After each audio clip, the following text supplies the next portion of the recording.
Hello there and welcome. My name is Linda and this is my channel Linda T70. It's really good to have your company today. Welcome back to all my regular viewers, and if you're new, just happened on this channel, welcome as well, and I hope you'll enjoy my content and stick around and watch my other numerous videos. Thank you very much for all the, I know I always start my videos in the same way with thanking you for stuff, but I really do appreciate it. Just moving this back a bit further. Seamless. Thank you so much for the comments about the decluttering that I've done recently, especially the most recent one, the loft declutter. Nearly killed me, but I managed to get it done. I think there is definitely a lot more that will go. As I said, some of the stuff will hopefully go with when my son does, but there's other stuff up there that just sort of hangs around from one year to the next, but you do use them. But I'll tell you, one of the most difficult thing about decluttering is when you've got the stuff you want to get rid of, it's actually getting rid of things, because you know you can either donate things to a charity, or you can go to the tip, or you can hire a skip, and they're all quite, apart from the, well, even the charity thing, you know, it's, if you've got quite a lot of stuff, which I did. So me and current husband at the weekend, we both went up to the charity shop as soon as it opened. I'd phoned them the day before to check what they would take.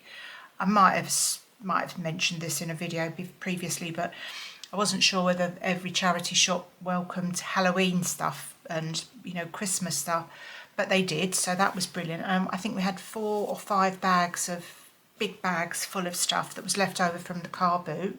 So we took that down there, and that was great, because that obviously earns them some extra money with the, you know, the tax thing as well. And then the rest of it was stuff that, you know, we'd already tried to sell stuff, we'd already given some stuff away, and the rest of it was just stuff that, you know, bits and pieces that nobody really wants. So that was a big old trip down to the tip. And that's not with, you know, I don't know how people who aren't so able-bodied manage to, unless you've got family that can do it for you, how you manage really, because it's a right old kerfuffle, isn't it? And when you get there, it's not just like in the old days, you just bunged everything in one container. You have to sort everything out, which I get why you have to do it. But anyway, basically we've got all that done, and I feel so much better. And I think, apart from sort of giving away some Christmas trees in the next few weeks, I could probably stand another sort out in the springtime. But at the moment, I've done my bit, and I'm very pleased with the results. I feel that I know what I've got and where it is. Apart from my my music speaker thing that I took on holiday in July, and I still haven't found that. I thought perhaps that was up in the loft somewhere, but I must have left it there. Shame. Anyway, but there we go.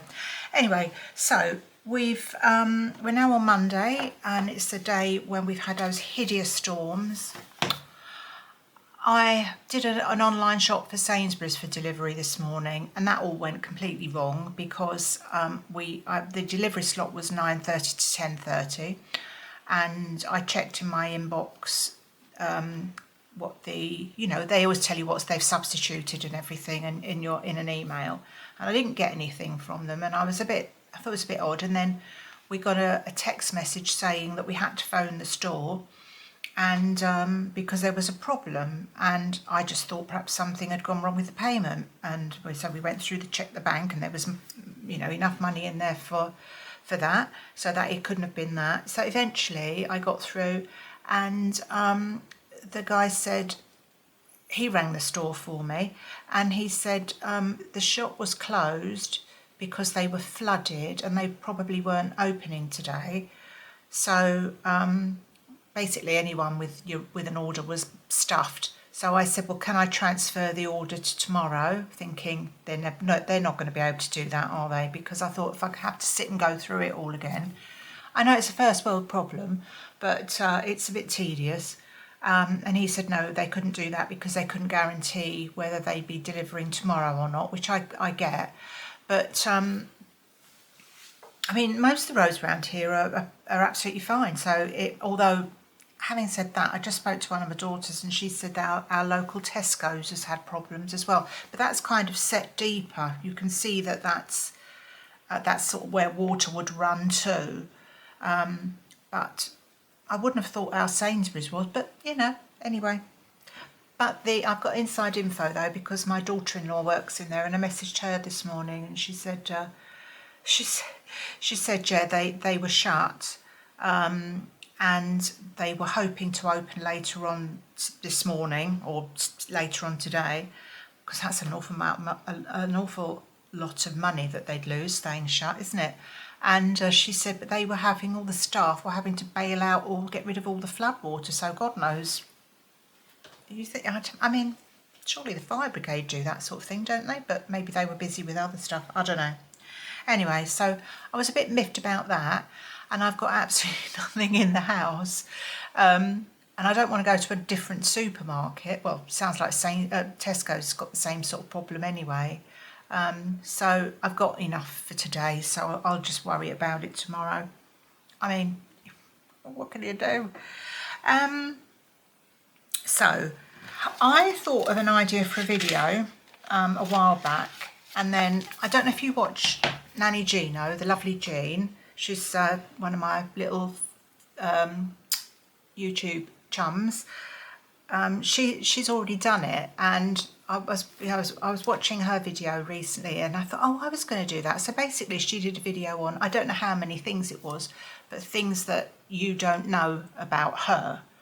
And she was telling us things that we wouldn't know about her unless she'd told us. But I'd already had that idea, so I thought, well, I'll leave it for a few weeks, and then I'll just, because I'd already made a list of things I was going to tell you. It's not earth-shattering, but sometimes it's nice to get to know people, just to know little nuances about them, isn't it? So I've thought of 5 things. So I thought I'd do that today, but not before I show you my weekend buys. Well, weekend buys. I ordered from Dunelm. I was going to do a click and collect shop. I wanted a new duvet set, which I'd seen in one of they had it in one of our Dunelm stores, but they didn't have my size. So I checked, and in Watford they had it in store. And there was something else I wanted, some red paint. That's another story. And they had that, but not in store. So I thought I'd do a delivery, because I figured if I drive to Watford and pay for parking, which isn't cheap, and then you naturally look round other shops, don't you? And you wander in and spend a bit of money. And I thought that's why I justified myself paying for next day delivery. So that would have been Friday. And the delivery slot I was given was 18:33 to 19:33. So I thought it was a bit late, because I wanted to show you on my video on Friday, you know, because I was going to record that on Friday. But anyway, so it gave me an evening slot, and I thought, well, that's fine, doesn't matter. And so 18:33 and 19:33 came and went, and then nothing was mentioned, no communication. This was DHL, the courier, no communication from them. And then I got another, because it was 2 separate deliveries. The paint and the duvet set were 2 separate deliveries. So then I was told that the paint would arrive on, I think it was Sunday, and then I did eventually get another message to say that the duvet cover would come today, so it's Monday today. So anyway, I'm toying with the idea of making a big fuss and trying to get my delivery charge back, because they didn't come up. They offered a next day delivery, and I paid, I don't know, around £6 or something for it. As I say, I justified it in the first place because it would have cost me that if I'd gone into the store, and I wouldn't have been able to get the paint anyway, if I'd gone into town and paid for parking and gone into the store. So I don't know whether I can be bothered with it, but I don't know. I was a bit disappointed, but anyway, I've got that was delivered today, this morning. So I'm just going to show you my duvet set. And the other thing I bought at the weekend was some new knives. and I was unsure whether to show knives on a YouTube channel because I didn't know whether it would, you know, be against some sort of regulation. But the current husband said, well, you know, people do cooking on YouTube, don't they? And no one's, you know, and they're chopping things. So I thought, shall I show you or not? I don't know how interested you are. But anyway, this is my duvet cover. Now, I'm thinking, I'm looking in this at this screen, and I think the light's not bad, but it's quite dark in this room. So I'm hoping. Normally, my videos are really bright, aren't they? Because I don't know quite what's going on with the lighting in my house. But anyway, so it's this one, and I will. Sorry. I will get it out of the packet because I saw this in store, as I say, and I was just really taken with it. I quite liked it. So this is called iCat Matelasse. iCat Matelasse. Easy for you to say.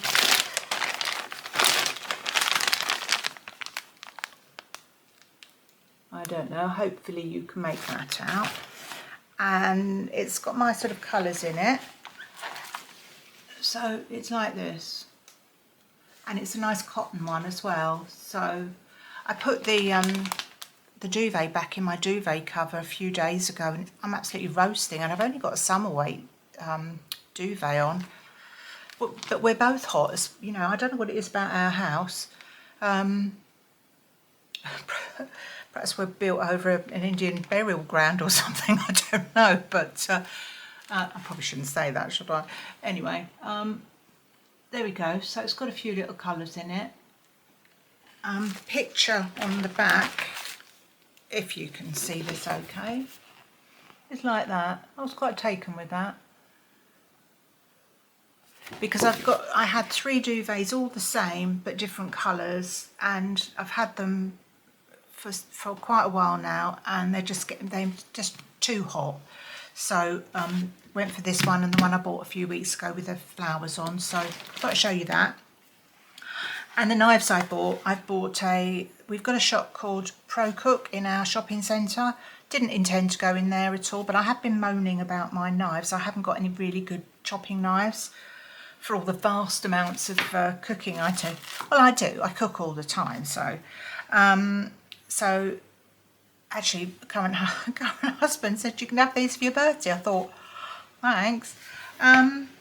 So basically, I couldn't really decide, and the lady in the shop was ever so helpful, but she didn't really know a lot about different knives for different purposes. So between us, we just kind of went with it, and I've got a basic set. I just chop up vegetables and peel things, and I don't do anything outrageously different to anyone else. So I got a serrated utility knife, and this is branded Pro Cook Professional Chef. Wouldn't describe myself as that. And this set has got a 3-piece knife set. It's got a paring knife, a utility knife, and a chef knife.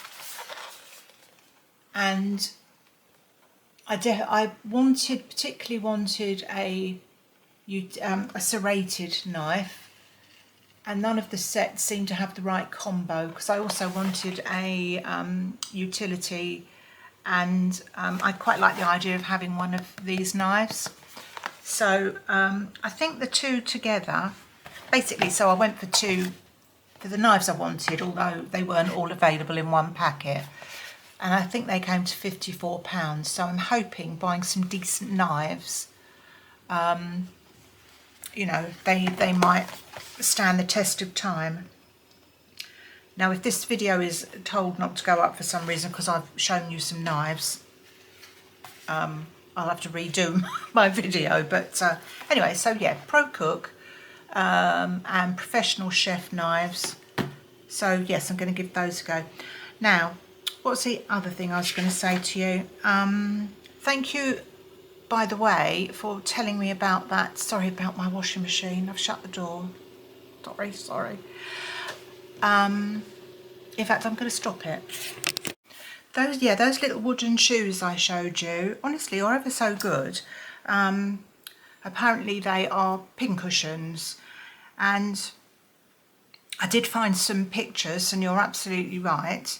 I don't think I'm going to make my fortune with them, and I was thinking to myself, well, I don't remember my grandmother doing anything in the way of needlecraft or anything, but then I thought, back in those days, women had to mend stuff all the time, so I'm sure every woman, whether she was, you know, running up ball gowns or whatever, you know, would have had to have pins and, you know, just to mend people's clothes. So I'd never really, and I thought, because they're so small, but you know, I was a bit doubtful at first, but I did look them up, and you're absolutely right. So although I still think they're hideous and they give me the creeps a bit, at least I kind of feel like I've got a bit more of an understanding of them, and that she would have used them.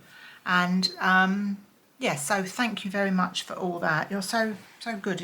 I knew there'd be somebody out there that would have an idea. Oh, and the last thing to mention to you before I tell you about these 5 fascinating facts about me is I made the mistake of buying something from Temu. I've always been anti that, because it's an app, isn't it? You have to you know, have an app on your phone, and there's just stuff and more stuff and more stuff.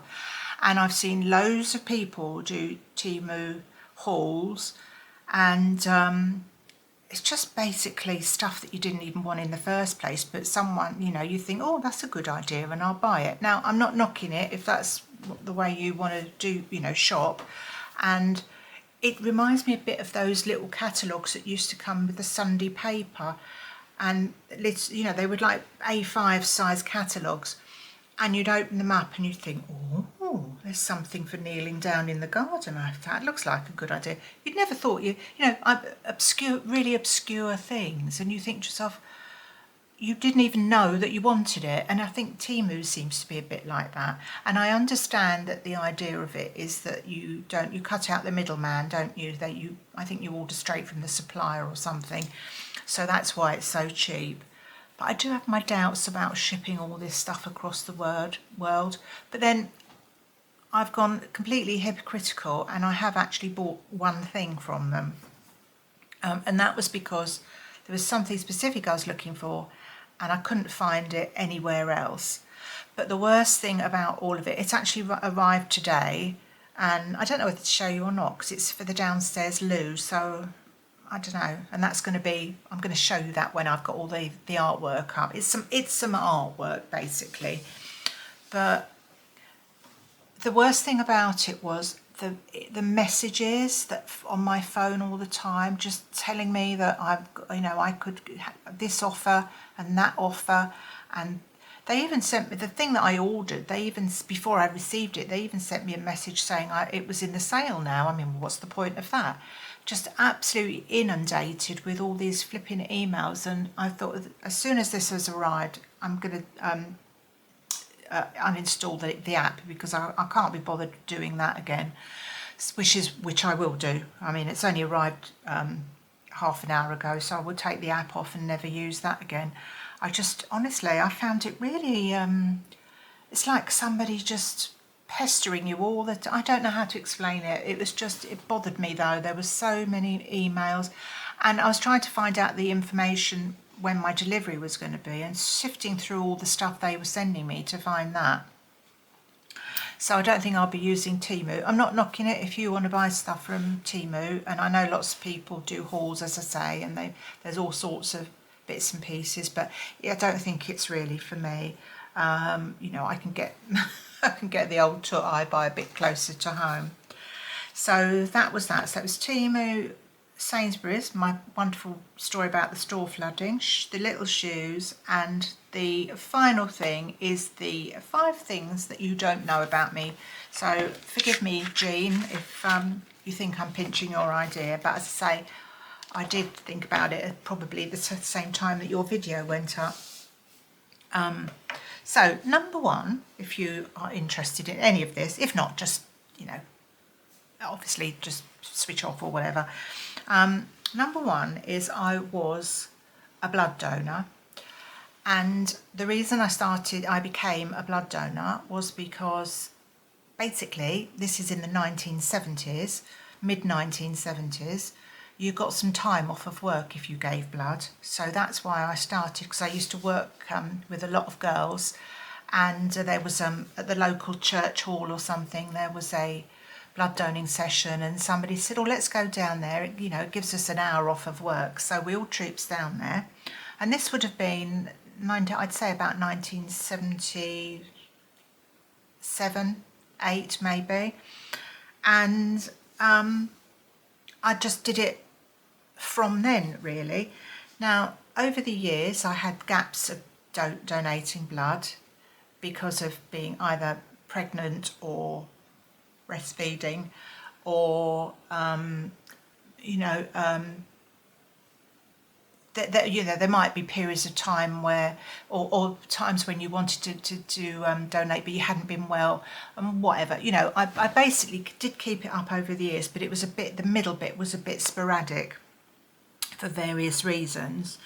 And I like to think, because it always didn't bother me to do it, I haven't got a thing about needles. I mean, nobody enjoys a needle stuck in them, do they? But I thought, well, it's something I can do. I don't really do anything for anybody else. And I thought, I gather that from every donation, you can help 3 people. So I thought, well, if I can do it, great.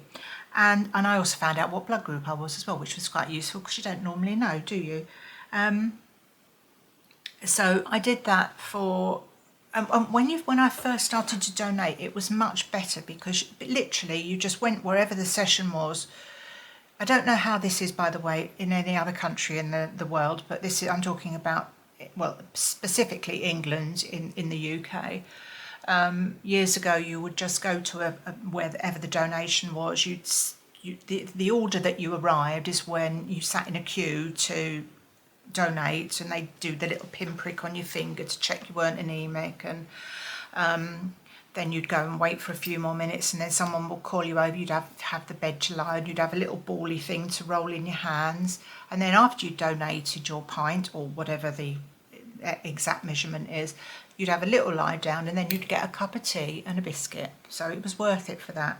But then over the years, they changed the way they did things, and for me it got worse, to be honest, because they started to use an appointment system, which you would think would be better, but I didn't really find it like that, because they seldom seem to run to time, because obviously it's an unknown, isn't it? When somebody's on the bed donating, some people aren't very well, or some people take longer than each other, so it's not an exact science.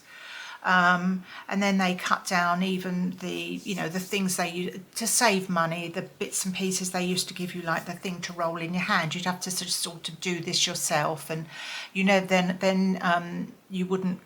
they wouldn't give you a bed to lie on afterwards. You'd have to just lie on the bed where you donated, which of course made the queues back up. So, and also the older you get, when you have more things like, if you'd had some sort of medical or dentistry work, they wouldn't want your blood, and then you'd have to drink so much water. That was a later thing as well. I don't remember that when I used to give. So basically it started to tee me off a bit. So what I did, I decided I'd donate my 50th, when I got to my 50th pint, that would be it. So once I wanted to get my badge, because you used to get a badge when you donated 50 pints of blood. So I got my badge, and then I decided that was it. I've done my bit. I know lots of people carry on much older than me, but it just wasn't suiting me, and it was just I just didn't want to do it anymore. So that's the first thing. I was a blood donor. My second thing is, I have a step cousin who is a baron, and now he doesn't know me and I don't know him. He used to be a politician in England, and the relationship is his mother and my uncle. So my mother had this always sounds complicated, isn't it, this sort of thing. So my mother had various siblings, and one of her brothers was married and had a child. Then that marriage stopped and he met another lady who happened to, at the time, to be a mother already and married to somebody else. Eventually, this lady, who's my auntie now, was my auntie when he married her. They got married and had subsequent children, and they emigrated to Australia. So her children that she had from her previous marriage still in the UK, and this man is one of those people. Now, I could tell you his name and everything, but it's probably a bit odd when he doesn't. If he was somebody I knew and knew of my name, I would tell you. But it's, the fact is, he was a politician for most of his working life. Then he went into, I think he lost his seat at one of the, at an election that we've had, not the last one, but one or two elections ago, I don't know, a few years ago, and he went into the House of Lords. And I was just checking, because I do sort of read up on him every now and again, and he has now made a baron. So through being in politics, he was then a lord, and now he's a baron. And he is because his mother and my uncle were married, he is my step cousin. So I thank you. No need to curtsy if you see me. My number 3, this one I've told 1,000 people this one. I have a connection with James Bond. And my connection is, I'm sure most of you are kind of older, so you will know, the very first James Bond to make all the films was Sean Connery. And he was married to an actress in the 1960s probably. No, it must have been before that, because I was born in the 1950s. In the 1950s. She was an Australian actress called Diane Cilento, or Cilento. I don't really know how to say her surname, but she was an actress. I mean, I was aware of her when I was young. She used to be in lots of films, as did he. But obviously he was mainly in James Bond films at the time. And my mum, if I've mentioned my mum giving birth to me several times on this channel, about with a spider over the bed and all this sort of thing.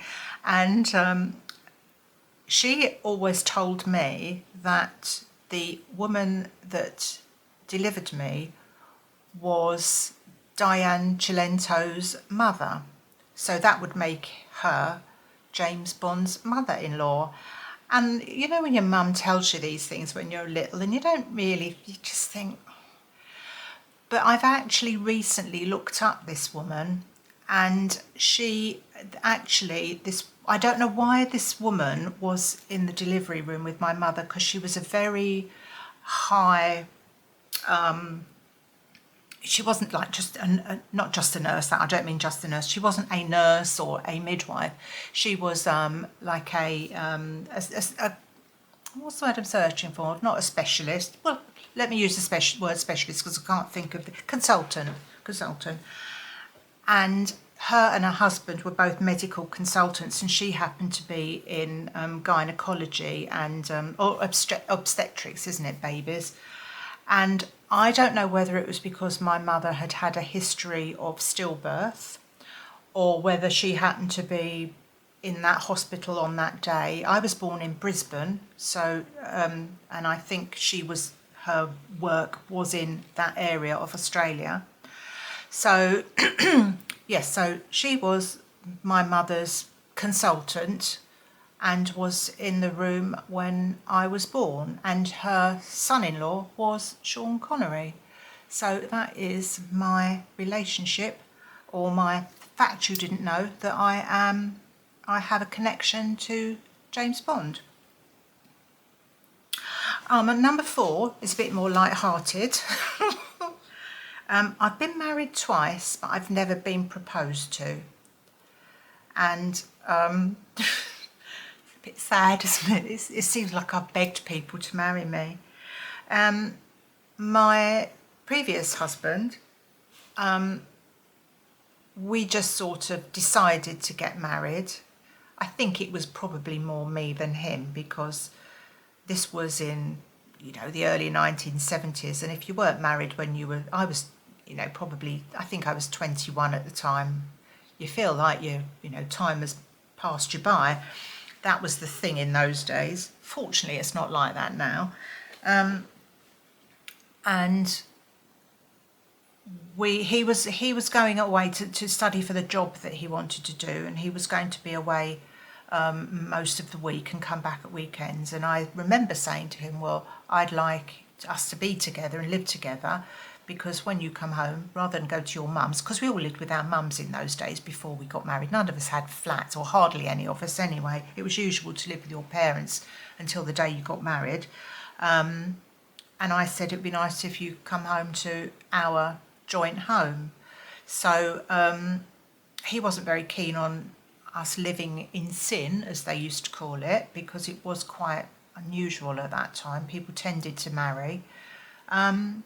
So we sort of made a decision to get married. So I didn't have a proposal. I think it was probably more my idea than his. But we did it anyway, and we had a good long marriage that lasted for 20 odd years, and we were together for a few years before that. So we did all right really out of that. And then when it came to current husband, this is why I call him current husband, he said to me one night when he'd had rather too many pints of beer, something about marriage, and he'd like to you know, like us to get married at some point or something like that. I can't remember. And then the next day, when he was a bit more sober, I said, do you remember what you said to me last night? And he said, no, what? So I said, well, you were talking about us getting married. And he went, were we? I don't remember that. So, yeah, and he said, well, I suppose we can if you want to. And I thought, well, yeah, the rest is history on that one, isn't it, really? We obviously did get married, and that was 2005, so that's 19 years ago. So 2 marriages. I've never had somebody go and buy me a ring and get down on one knee or declare that, would you be my wife, and, you know, I can't live without you, and all this stuff. But, you know, despite that, I've still managed to have 2 marriages, and yeah, I'm quite lucky really. And the last one is, the 5th one, is a bit of a silly one really. If you'd have seen my Christmas decor clear out, you would have seen all those little elves, you know, like the elves on the shelf things. And what I did when I was in my candy cane stage of Christmas decorating, I saw somebody on YouTube do a lot of our elves climbing up the staircase, you know, through the greenery on the banisters. So that's basically what I did. But I had to find all these little elves to do it, and so I ordered like about 20 of them or something. But the thing is, elves really give me the creeps, and I really can't stand them. So their little faces, even when you have people on the telly, like, you know, for Santa Christmas films and that, and you have people dressed as elves, it really grinds my gears. I can't, it just gives me the creeps, that red and yellow outfit and the little bell hat, and I don't know what it is, but they really do freak me out. So I didn't really have to worry too much about the elves on the shelves going. I was quite pleased to see the back of those. And that film, there's a film, isn't there, called Elf with, I don't know what the actor's name is, it's some American thing, and they used a bit of it in an Asda Christmas ad a couple of years ago. And even that, I can't watch that. I wouldn't watch that film. Everyone says, oh, it's so funny, you should watch it. Because I do like a Christmas film, but no, I won't watch anything like that. You do, obviously, in Christmas films, get people sneaking elves in when you're not expecting it. But no, they're not for me. Don't like elves. Give me the creeps. So that's that. That's 5 things. So I was a blood donor till I gave up at 50 pints when I got my badge. My step cousin is a baron. James Bond's mother-in-law delivered me. I've been married twice, but I've never had a proposal. And elves give me the creeps. So there we are. You heard it here first. That's all for today. I hope this has been okay, this video. Sorry it's been a bit hit and miss, but they always are, aren't they? I'm going to watch this back, and if you can't see me because it's so dark, I'll just have to film it all again. But I'm really hoping it's not, because I've got plenty of things to do today. My dogs aren't here at the moment. They've gone off for a trim, for a groom, and they'll be back soon. I'm giving them that, if any of you are the dog, are interested in the dog food thing, because I know a lot of you gave me a lot of advice about that. I did order the Royal Canin stuff, and I got a tray of that, which I'm going to use that, and that seems to be suiting them quite well. They seem to like it, although it seems to be one flavour, and I don't know if dogs get bored with that. I mean, I like to buy different flavours of food for them so they don't get too bored, but perhaps dogs just don't care. And I'm giving them a probiotic, so that's settled my other dog's tummy down, so that's good. But I'm going to try the Chappie dog food, which somebody suggested as being a very low fat, an underrated dog food, really, because I didn't even know it was still going. So again, thank you for all your assistance on that. That's really kind of you.